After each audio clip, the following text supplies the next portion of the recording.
share a little something with you. How's that? Can you hear me double as much? In my religion of origin in this life,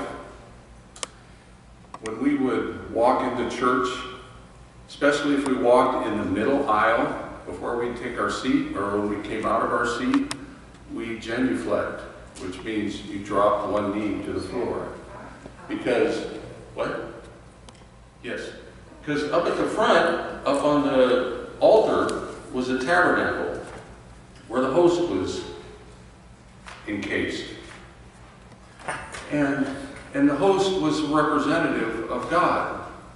So you would get down on one knee in honoring the presence of God when you were in church.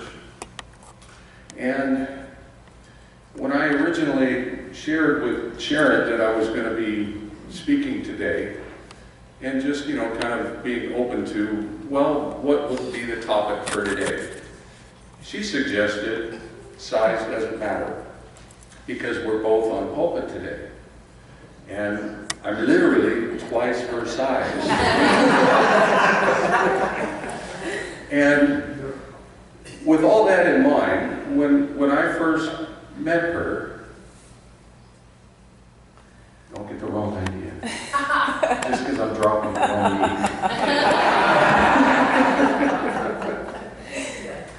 When I first met her, we didn't know each other. Well, of course, that's because we first met. But I was so impressed by the consciousness of this little lady, seemingly little lady. And what she did for me that day was see the God in me. She saw my potential. And that was the greatest gift anybody can give anybody, is to be in that practitioner consciousness, that God consciousness, that Christ consciousness, and see that in somebody else and hold that vision for them. And I've been a changed man ever since. And that has been the greatest gift of our relationship, that she's always seen that in me. And while physically I may be twice her size, in consciousness, I only desire to achieve the consciousness that she embodies, because that's where the scales are balanced. She's twice the size of me. So size does matter. And I mean, when we look at things in our lives from the human perspective, things can seem insurmountable. But within us, each one of us, is that consciousness of the divine. And in that, size doesn't matter. I want to read another thing. This is going to be kind of the Course in Miracles day. And that was perfect what she read, because as I was looking for things that would support this concept, I was looking for something about the willingness. Because that again is that balance and the difference in size. All you need is that little bit of willingness for the allness and greatness of God to come through into your life.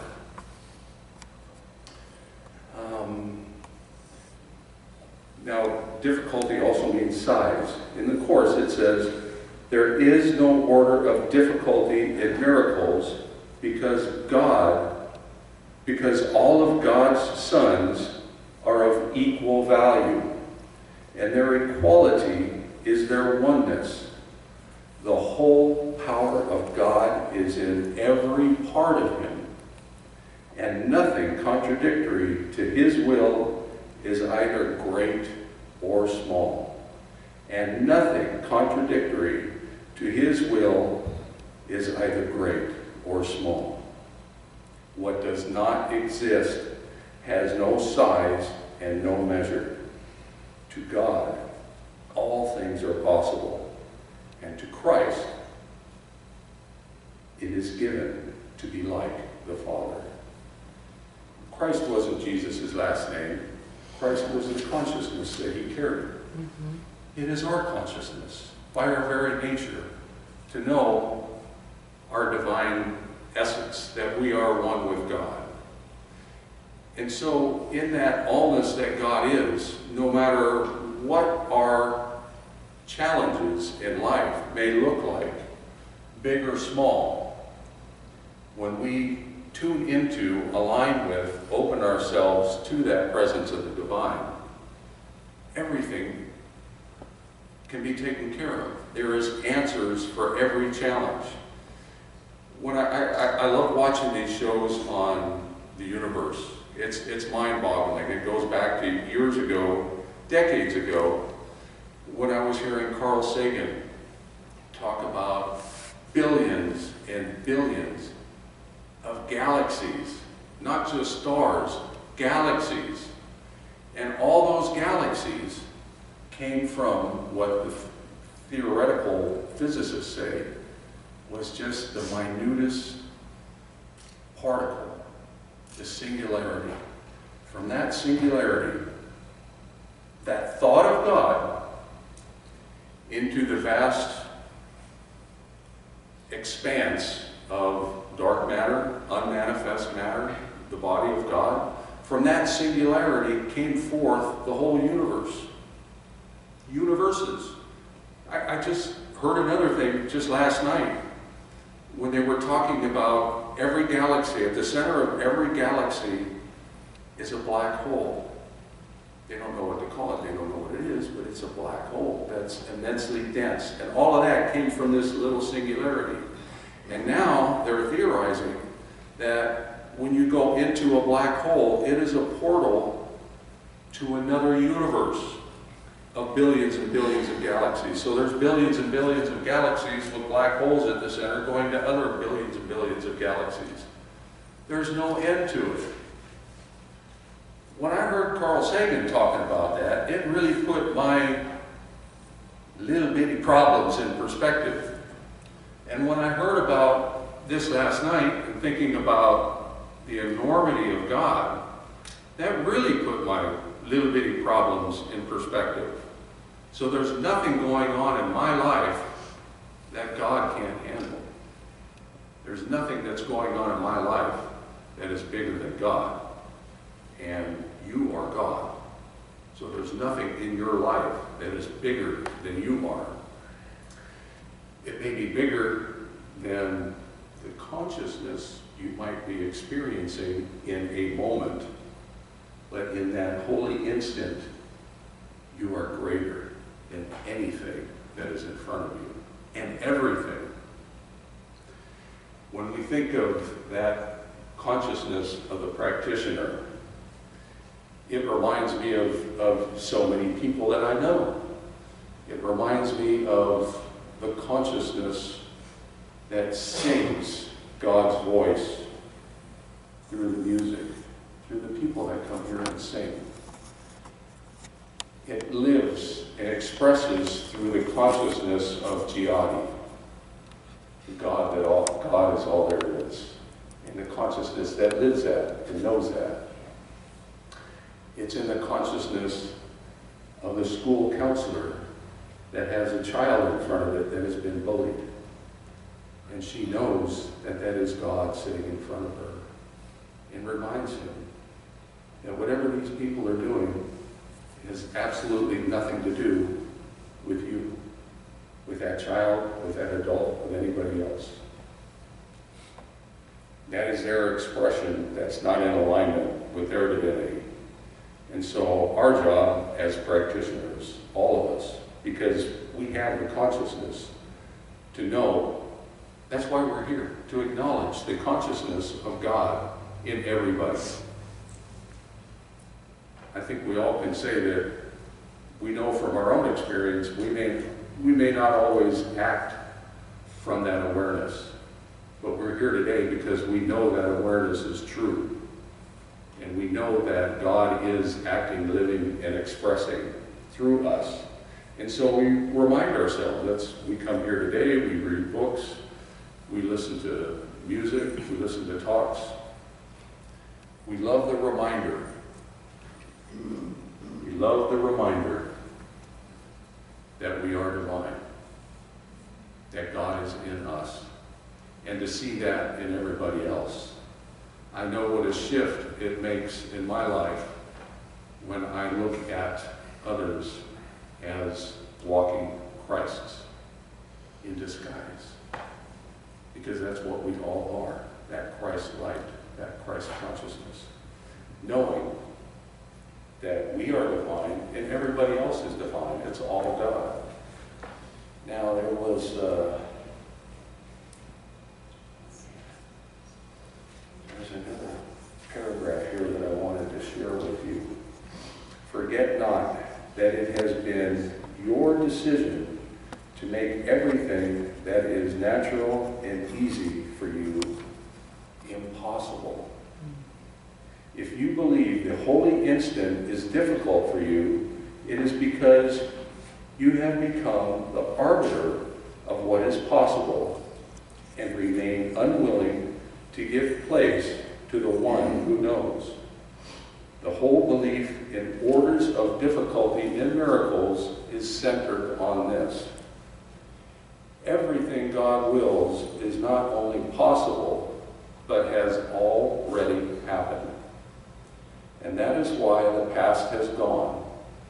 It never happened in reality. Only in your mind, which thought it did, is its undoing needful. So how do we do that? We look at things that have happened in our life from the human perspective, and we perceive lack or limitation. When we turn within and remind ourselves on a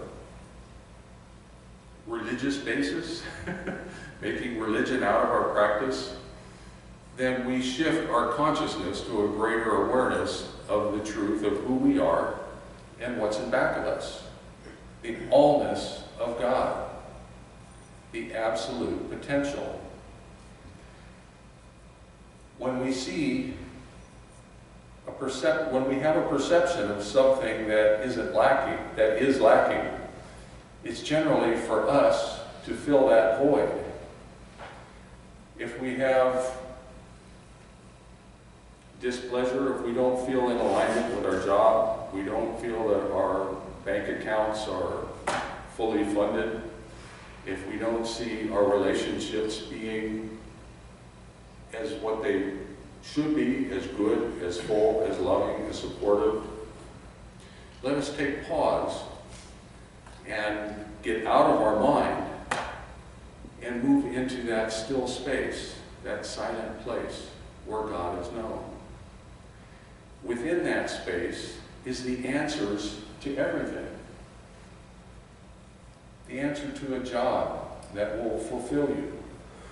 The answers to that divine, just getting into that divine flow brings awareness and knowledge and possibilities. God is infinite potential, infinite possibilities. So when we want something that we feel we are missing in our lives, if we come from not the ego space, because our ego is going to continually run amok, because its program is that there's not enough. No matter how much you have, the richest people in the world got to have more. Some of the poorest people in the world have the greatest consciousness because they're grateful for what they have. And I just heard this morning. What you appreciate appreciates. Right? What you put value in grows. So when you align yourself with that divine light, you come into that consciousness that is there for the child, that is there for the client. If you do real estate, I know a lady here who does real estate, and her client was actually having a challenge finding the home that she wanted and was willing to settle. And she reminded her, no, you have in your mind a home that will be perfect for you, and you will find it. And that is that practitioner consciousness, to embody that knowing. And when there is a call within you that compels you to do something, you know that it is yours to do. It's not something that, well, I think I would like to have a Rolls Royce. I think I would like to have. God is not there as the manifester of mass materialism. God is there to feed your soul, to inspire your heart, so that you embody that presence and express it in the world.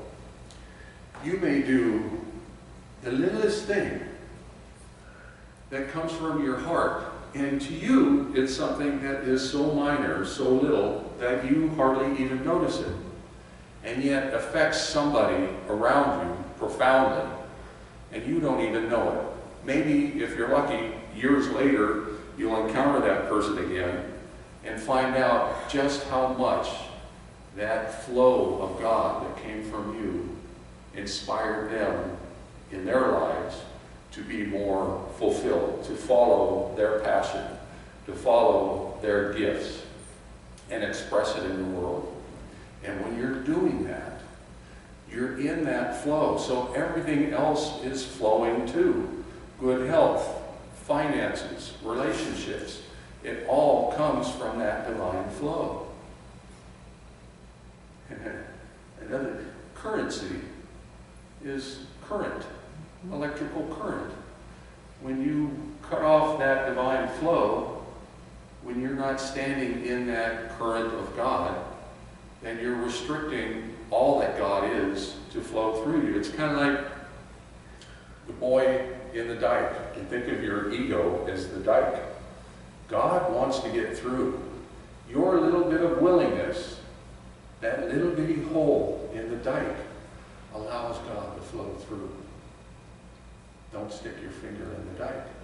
You may be comfortable where you're at, but imagine how much more comfortable you can be, how much more in the flow of love you can be by opening your heart and giving more love. You get more love in your life. By seeing the light in everybody else, the more light you see within yourself. By giving of yourself, you can't help but grow and expand, because that's your very nature. When you look at the universe, it started from that little bitty speck. It's still expanding 18 billion years later. Who knows how far it can go? Who knows how far you can go? God knows. I can't wrap my head around it, but I know that I can go a lot farther than I've ever imagined. And I'm open to that. Are you? Yes. Absolutely. That's why you're here. We're here at the feel-good church. You're darn right. Because being in alignment with God makes me feel good, makes me feel joyous, makes me feel loved, makes me feel loving. I feel prosperous. I feel abundant. It's glorious. That's why we're here. We're here to express God on this earth, to bring heaven to earth, to be divine beings. And in that process, it's like that beautiful rose. Sharon Rose. It's like that beautiful rose that opens ever so sweetly and ever so slowly. We're savoring that opening of our divinity. Sometimes there's some growing pains, yes. And those growing pains are just calls for our awareness. When you're in pain, you're very aware, aren't you? When you're in pain, sometimes you're brought to your knees because you're in so much pain. And what do you do at that point? You turn to God. You've surrendered. Nothing else is working. Okay, well, God, I can't handle this. I'll give it up to you. Can you handle it? You betcha. So let's make a practice of just getting on one knee and opening ourselves to the divine, letting that knowingness, that presence fill our being with the consciousness of love, the consciousness of abundance. When you're in alignment and expanding your gift of who you are, the finances are going to be there. your life will be full. The friendships, the love, the connection. When you're connected, it's all good. It's all connected. So, my idea is to be expansive. So I would like each of you to take a few moments with me in a little bit of a journey and close your eyes. And they always talk about the light of God. So let's take this opportunity with our eyes closed to just breathe in light. Breathe light into the core of your being. Now sometimes we'll breathe light in and breathe light out. Right now, we're just going to keep breathing light in. Breathe light in, pause for a moment, exhale, and then capture more light as you breathe it in. And with each breath, once your body is full of life, just start moving your body a little bit bigger. Breathe in light. Expand your body. Exhale.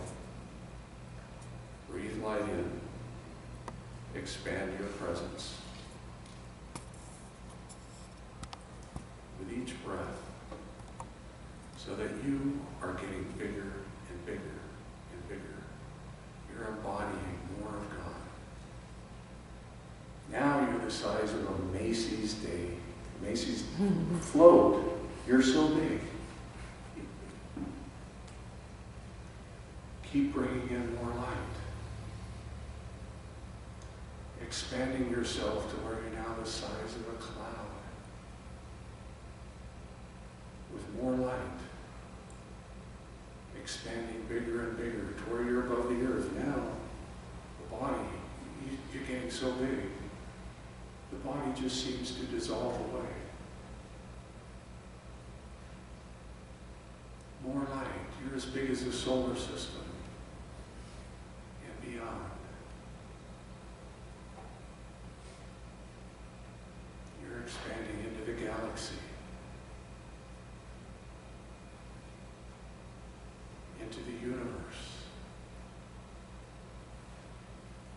into the multiverse and beyond, into the all that God is.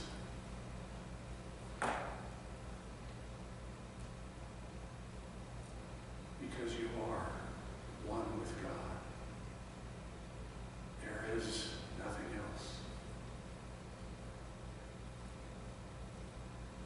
And all that God is there for you.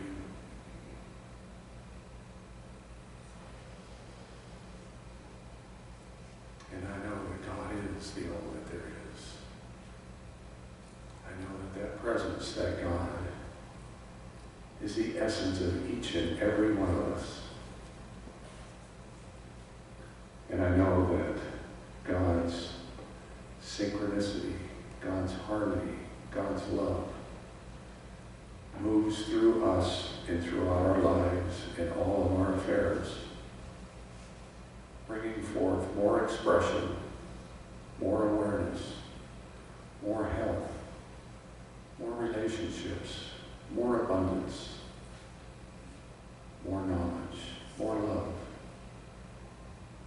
for all that God is. We are. And I know that this is the truth for everybody here. I know that this is the truth for our center. I know that this is the truth for our finances, for our jobs, for our journeys in this physical plane, in this embodiment of the divine. So I affirm and know that God is actively participating, creating with you a glorious, beautiful, light-filled, loving, abundant life. And we invite that flow of God in every moment, in every breath, and in every heartbeat. I know that this is so because it's seated within each and every one of us in our divine seed. It is yearning for greater expression. It is yearning to fill you with that light, with that presence. And so I know that as we journey through our lives, we become more and more aware of that presence and express that presence. Because we came here to live big.